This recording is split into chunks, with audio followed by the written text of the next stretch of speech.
configuration management. How the configuration management will come into the picture. So, because as a DevOps, we are having four different types of the pillars, right? So, one is for continuous integration, continuous integration, continuous delivery,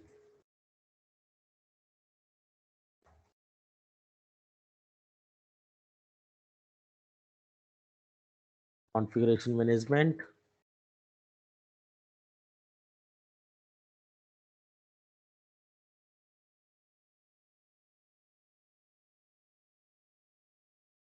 and continuous monitoring.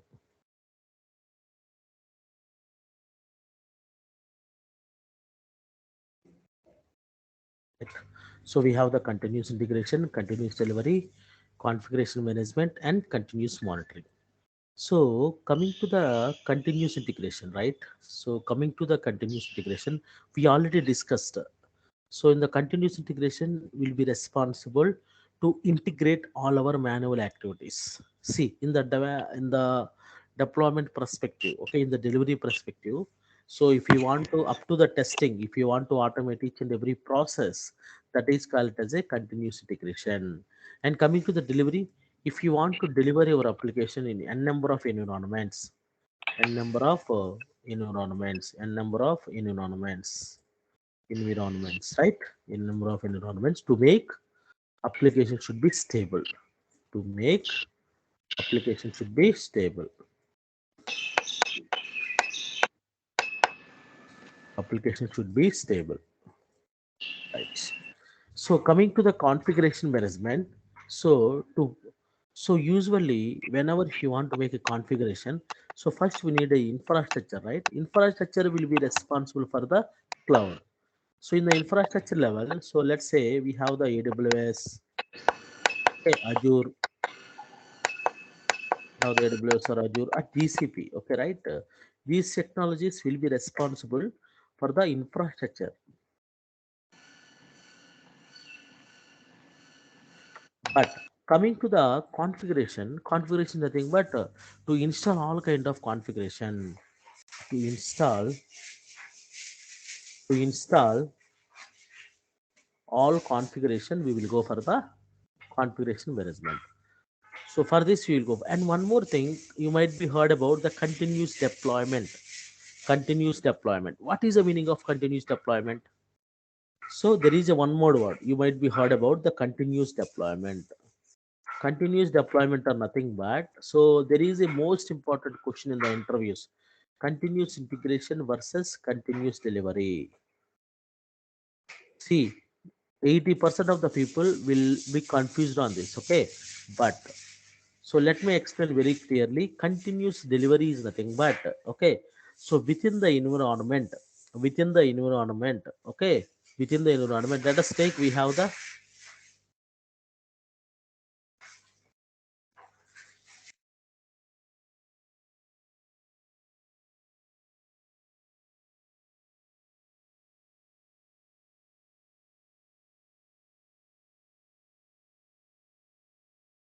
right, okay, in the continuous delivery, we will see about, yeah. So within the single,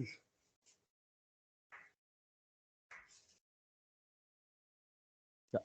So within the single environment, guys, okay, single environment is nothing but, we already know that, right? So let's say development, call, set, and production. Okay, so production. So here, what we can do. So in the continuous delivery, suppose in the developer environment, we are having the four servers, right? So four server. Within the four servers, if you want to make your application is stable, that is called as a continuous delivery in every environment. So whatever the environment we are taken, so you need to make the consistency in all the servers. That is called as a continuous delivery. Continuous deployment. What is the meaning of continuous deployment? See, usually what happened, so organization level, so we are having different types of environment. We already know that. Let us assume, so development, qual, set and production. Okay, so development call, set and production. So let's see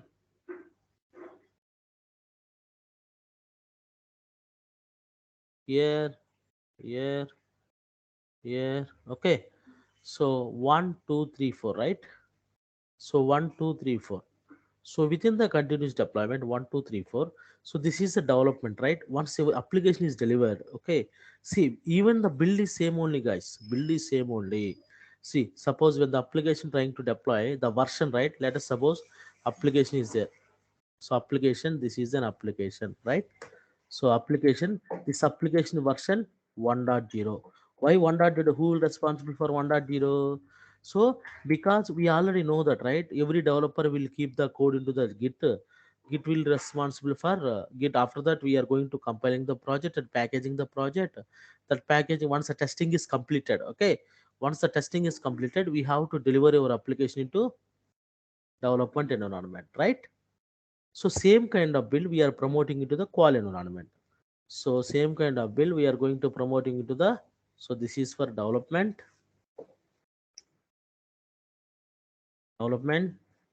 qual,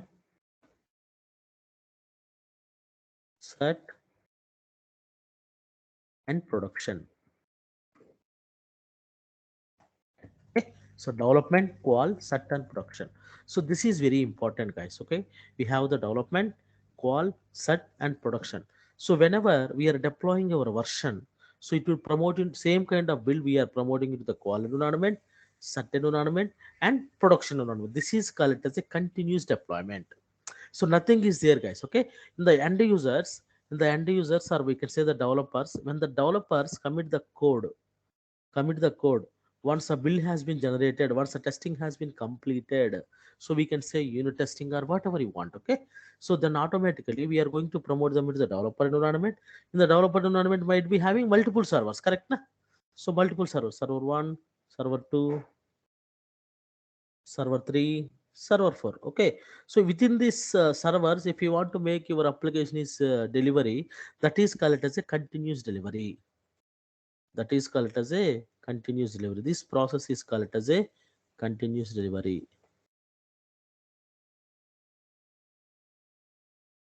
This process is called as continuous delivery.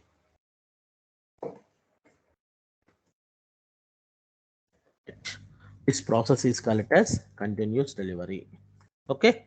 This process is called as continuous delivery. Now, okay. So now we are promoting development of this entire process is called as continuous deployment. But really, what happened in the organization level? So up to till testing environment, okay, till testing environment, they are doing the continuous delivery. Okay, sorry, continuous deployment. But when we are coming to the production, so they need a CR request. They need a CR request is needed. They need a CR request is needed, right? If the CR request is needed, they need a CR request. They need a CR request. They need a CR request. CR. Once a CR request has been approved, so this is called as a change request, guys. Okay.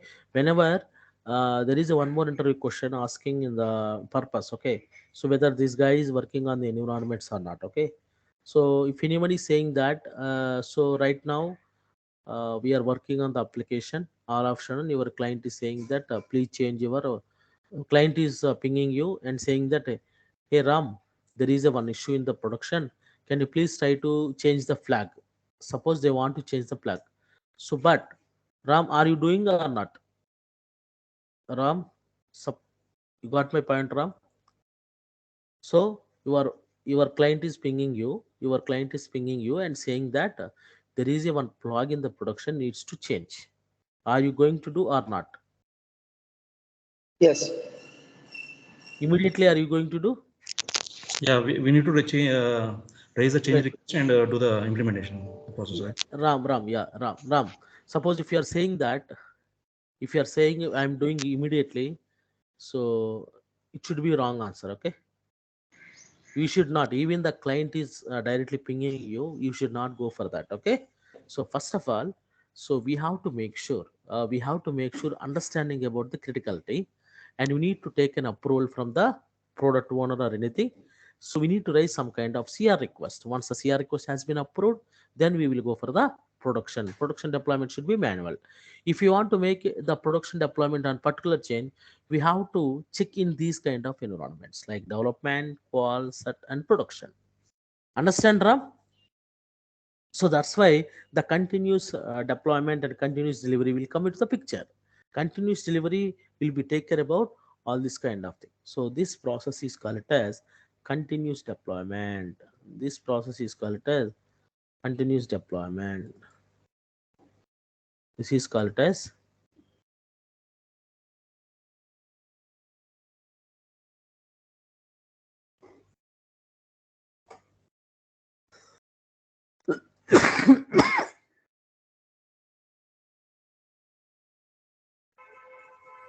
continuous deployment. Okay, so this is called as a continuous deployment, right?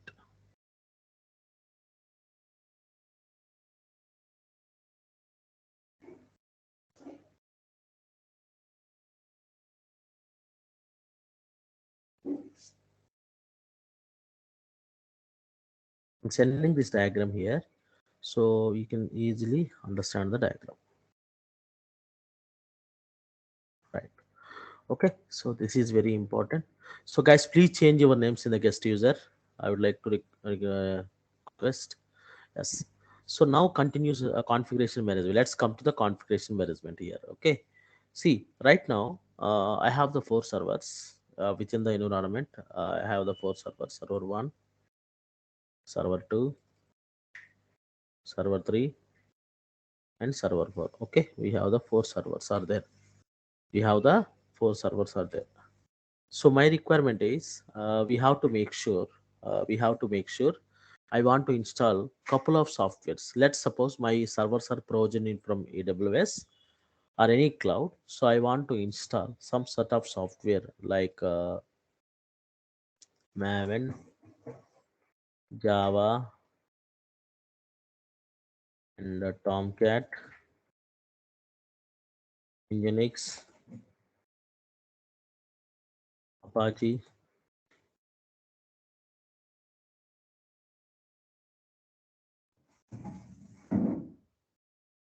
Apache, Maven, Java, Tomcat, Nginx, Apache, Oracle, and others. Okay, other configuration, SSL, etc. Okay, let us assume 5 to 10 software tools are available. So I want to install these softwares into these servers. Can anyone tell me what was the process? What was the process we have to follow to install all kind of configuration? What was the process we have to follow?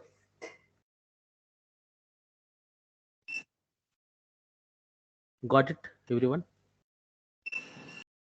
Arvind, Ram, John, anyone you can tell me. So right now, yeah, I have the What four was the servers. question? Sorry, Can you repeat that? Using sorry, John. automation tools will do that. Using? Automation tools. No, I'm not asking about the automation tools, right? I wanna see automation tools should be there in anywhere, right? So Okay. suppose I don't want to get experts immediately. Okay. Suppose if you don't have any automation tools, what you need to do? And we'll install manually each Yeah, software in each exactly. server. So what you are saying that you need to log into each and every server, correct? So let's Yes. say I have the web server 4, server 3,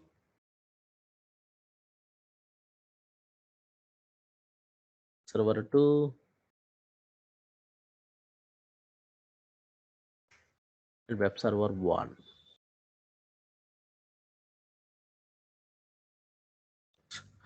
We have the web server 1, 2, 3, 4, right? So if I want to install all the software, I need to log into server.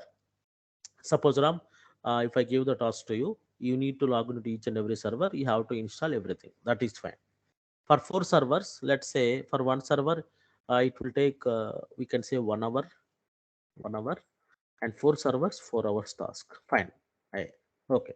Let us assume if you have a uh, 20 servers. I am telling you, Ram, not only for these development servers, you can also install these configurations into the qual, set, and production as well. I am giving you so approximately okay, 50 servers. So how much time it will take? How much time it will take? 50 into 1 hour, 50 hours, right? So for one server, 50 servers, we can say 50 hours. And apart from that, there is a one more complexity here. So when we are doing the manual process, there might be a possibility the manual errors, right? Human errors. So sometimes what happen if you are not installing properly, it will affect to our application. So once you deploy the application, it might be getting wrong. It might be getting wrong. You are not able to connectivity with the couple of applications, right?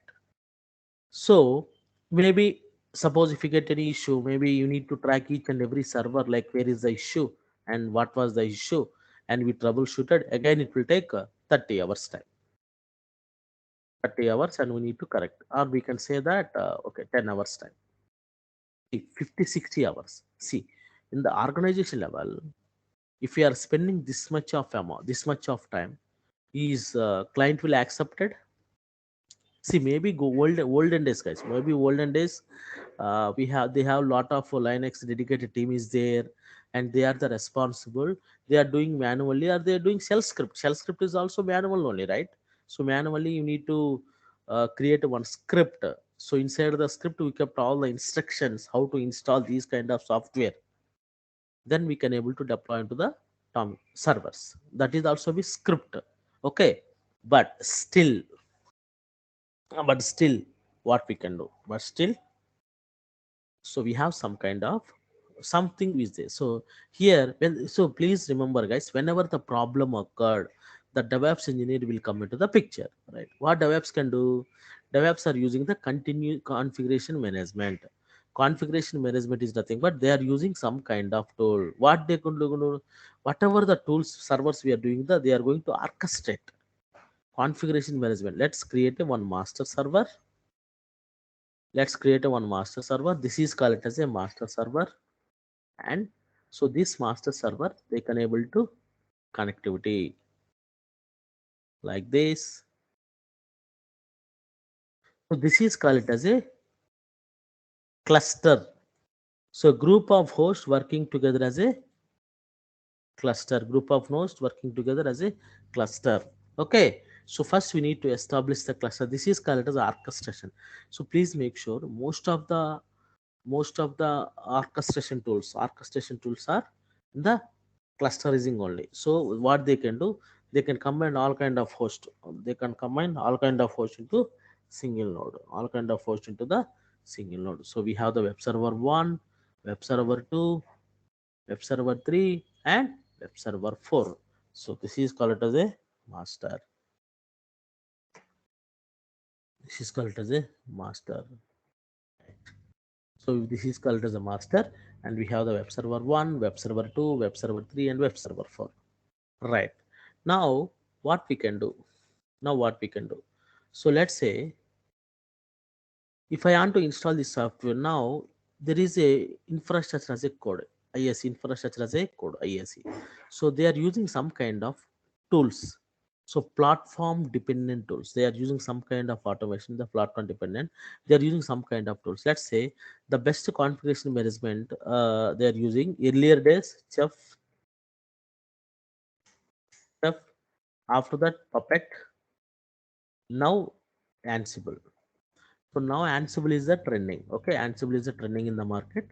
So Puppet is 5 years back. The people are using the Puppet, and before that, Chef is using Chef and Puppet. The maintenance is very high. Okay, maintenance is very high. That's why we'll go for the Ansible. Ansible will support lot of modules, guys. Lot of module is available. So we need to write some kind of script here. Okay, so we just create some kind of infrastructure script like this. So now what I can do, I need to install Maven. Okay, Java, Maven, suppose version Maven 1.0, Maven 2.x, 2.x. Okay, so Java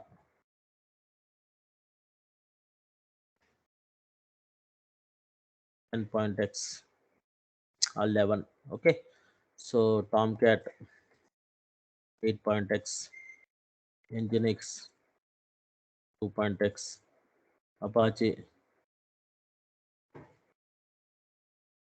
1.x. So this is a version, guys, right? So like this, we are using some kind of script. So this is nothing but it should be, suppose taking a Puppet DSL language will be there. And if you take the Ansible will take YAML files will be there. So YAML is very powerful, guys. YAML will very powerful. So nowadays JSON YAML, these are the script which is a platform independent. Okay, platform independent scripts. So this is very important. So here what happened, so we are just as a developer or a DevOps engineer, we are just writing the script, and we are keeping the script into some repository tools, right? Let's suppose we have to use Git. So anywhere Git is there na? Git. Okay, what I can do, I just create a script. I can make it a script version. So my script dot 1.0. So let's say anyway version is there, right? My script dot 1.0, right? This is a version. Okay, right. Now what happened? So immediately, Ram, what you did, so you just execute this script into master. Automatically the master the master will log into each and every server, and it will be installed within fraction of seconds. Because why? Because this is a cluster, right? Cluster is nothing but a group of hosts working together. So in the cluster point of view, so there are different types of mechanism. Suppose if you are using the Ansible is nothing but a push based mechanism. So why we can go for the push based mechanism? So Ansible is don't have any agent. If you are any agent is available, then it should be pull based mechanism. So what master can do, master, once you are executing the script, all the configurations will push into these many servers. Within fraction of second, your soft configurations will be installed. Let us suppose if you are taking any Puppet or Chef, so you need to install agents here. So let's physical agents here. Okay, we can say agents here. So what agents can do? So agents will keep on watching to master. If any changes are happening in the master, automatically it will pull all the changes. It will pull all the changes. So that is very important. Okay, Puppet and Ansible. Puppet is nothing but push based mechanism. Why I am telling, suppose in the interview purpose, whenever they are asking the question, so do you know about the, you are already were keeping them into the resume Ansible. But unfortunately, if they are asking the question like, do you have any alternative tools in the market? Here, during that time, we don't want to keep silent. Okay, so just simply say that. So we are also aware of the some kind of Puppet tool. So they are asking what is the difference in between the Puppet and Ansible. So simply say that. So Puppet is nothing but so pull based mechanism. Ansible is push based mechanism, and the Puppet is having very less modules. We can say only up to 30, 40 modules only.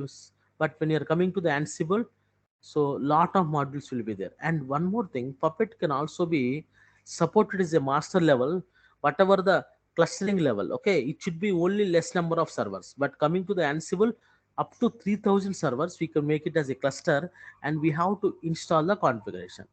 Got it, Ram? Clearly how we are Yes, using? yes.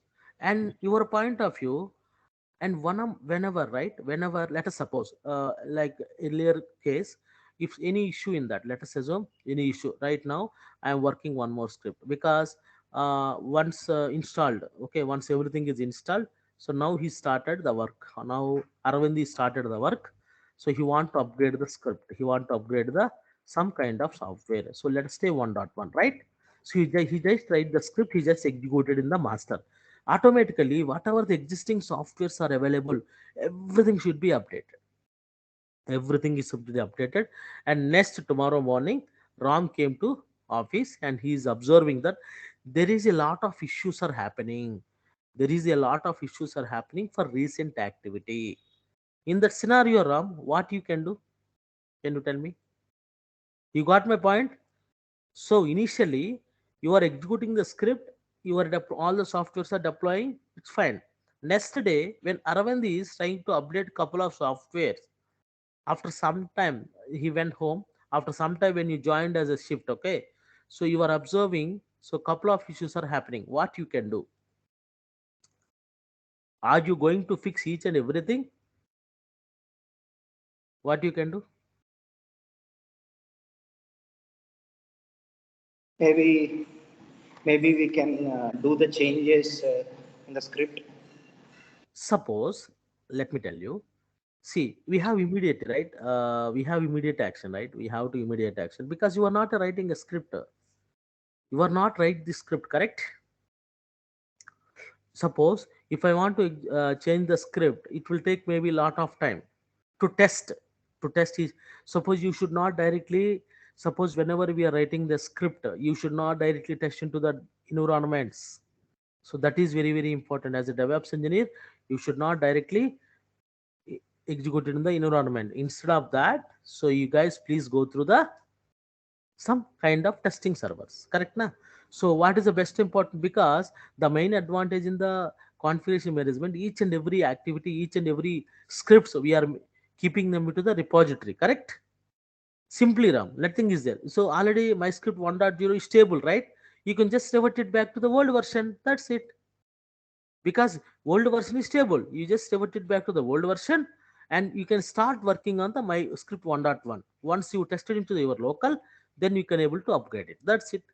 So because see, if you are keep on checking in now itself, maybe the users will experiencing the issues, the users may getting the outage.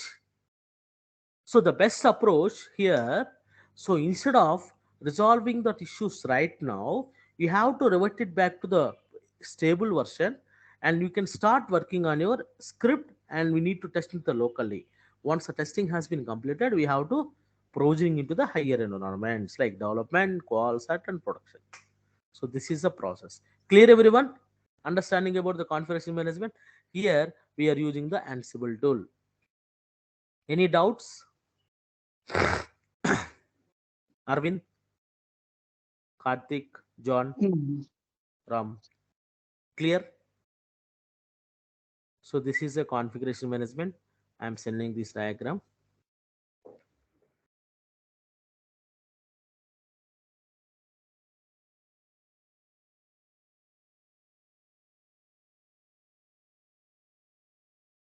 So, any difference between chef and puppet? Yeah. See, chef is nothing but see that's a old process, old things. Chef is we can say the managing of servers are very high.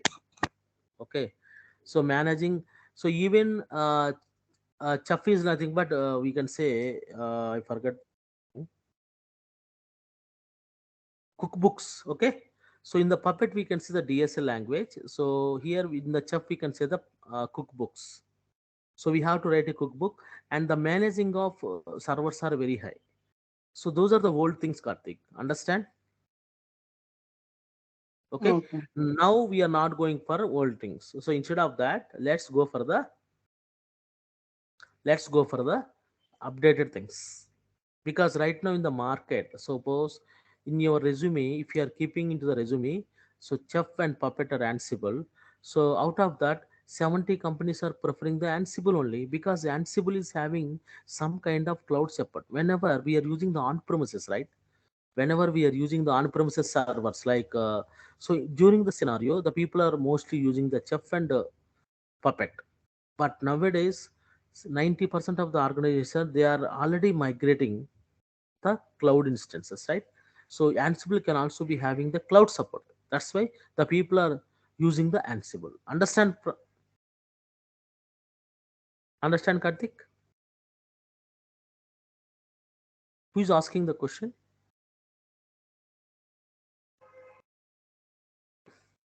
Okay. So Yeah, I now, was asking. Yeah. yeah, fine, Arvind. Got it, Arvind? Yes, yes, Clear? yes. Yeah. So now coming to here, so let's go to the continuous monitoring. So this is a generic, guys. Okay, why I can say generic? Organization by organization, the monitoring tools will be differ. So if you want to go for the continuous monitoring, the first important, we have to make sure everything is working fine, and we have to make sure proactively we have to monitor, like where is the issue and what was the issue and how we can able to troubleshoot it, how we can able to troubleshoot it. So this is very very important, this is very very important. So in that scenario, so what we can do, in that scenario, what we can do, right, in that scenario what we can do. So let us take, I have in our application we have different types of the resources, correct?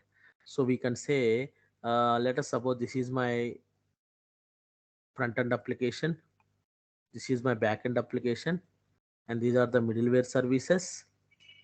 Okay, this is the dependent application, everything is there, like this couple of if you are set up application, let us suppose there is a couple of things are will be there. Okay, let me write what are the contents will be there. So let's say web servers, application servers,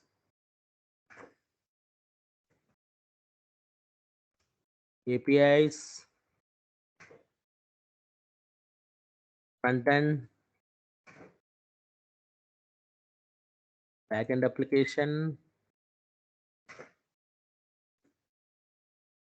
back end application, and also have dependent application. Okay, dependent application, and overall health of the application. Okay, web servers, application servers, APIs, front end, back end, dependent, overall application, and other configuration, other resources. Let us suppose if you take a typical application, so these many things will be there. Ram, if I am asking to you to monitor your application, so what you need to do? Monitoring is nothing but simply so manual process, right? So we have to log into each and every application, and we have to verify whether the web server is working or not, application server is working or not, and other configurations are working or not. Correct, na? So this is the process for the monitoring purpose. Arvind, so what is your strategy when we are giving the task to you? So you have to make sure to check each and every application and how we are performing. Any idea?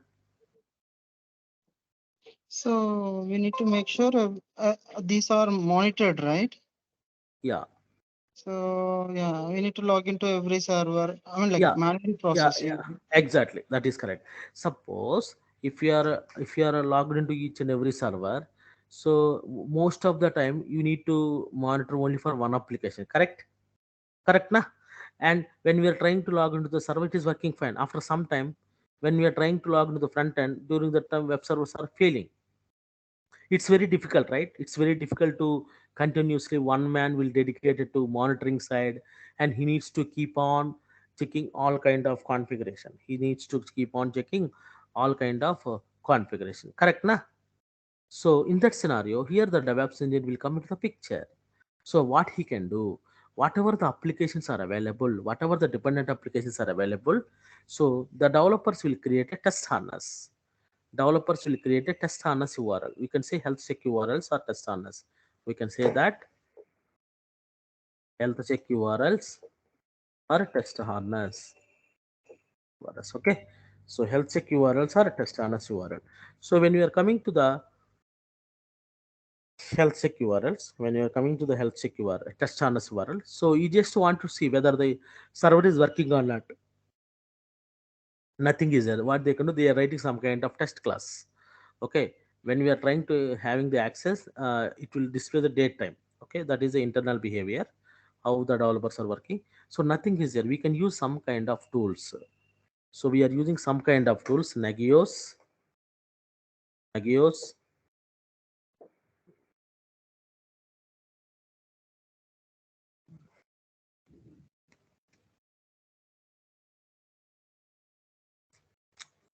Nagios. Okay, so in the cloud side we can see the cloud watch. So that cloud watch is nothing but it should be have provide a ready-made resources in the cloud watch. So we just created the dashboard. We just created the dashboard. Okay, so these are the tools will be there. So what they can do, we just created one we just created one monitor. We just created one monitor for web servers. We just created a monitor for application servers, monitor for apis, front end, everything.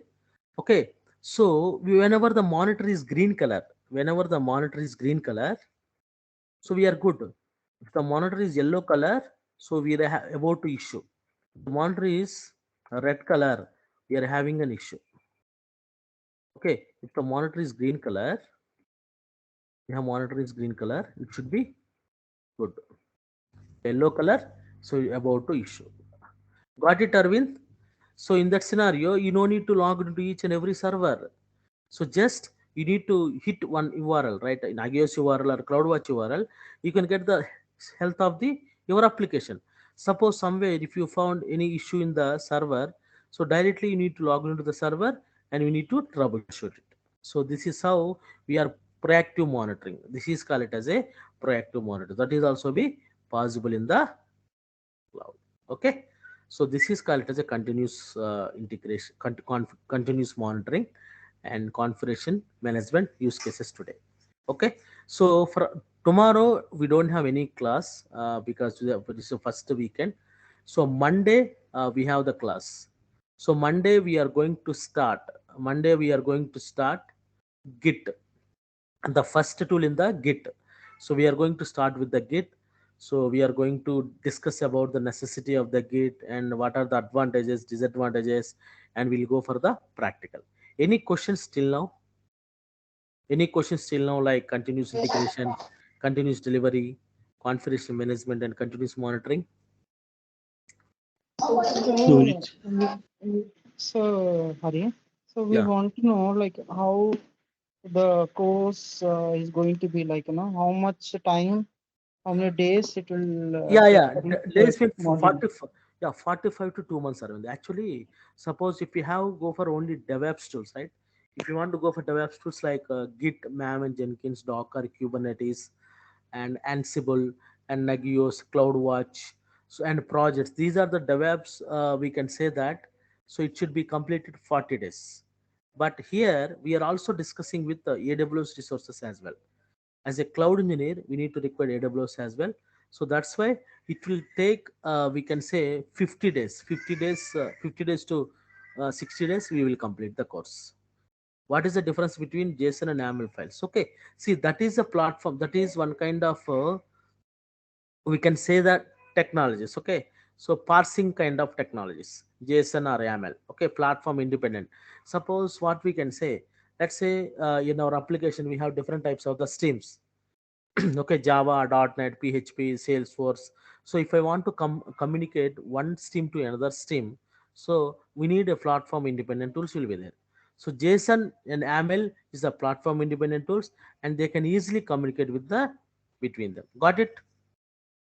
So that's why when we are doing the automation process, so most of the time they are using the YAML only. If you take the Ansible, they are using the YAML. If you take Kubernetes, most of the configurations they are using the YAML. So did you remember the XML? So did you remember the XML initial days? So what XML can do? Why we are using the XML? So if I want to integrate, if you want to integrate multiple platforms, if you want to communicate in between them, they are using the XML.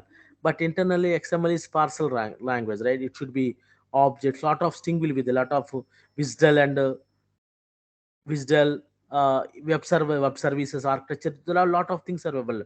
But coming to the JSON or YAML, this is very simple.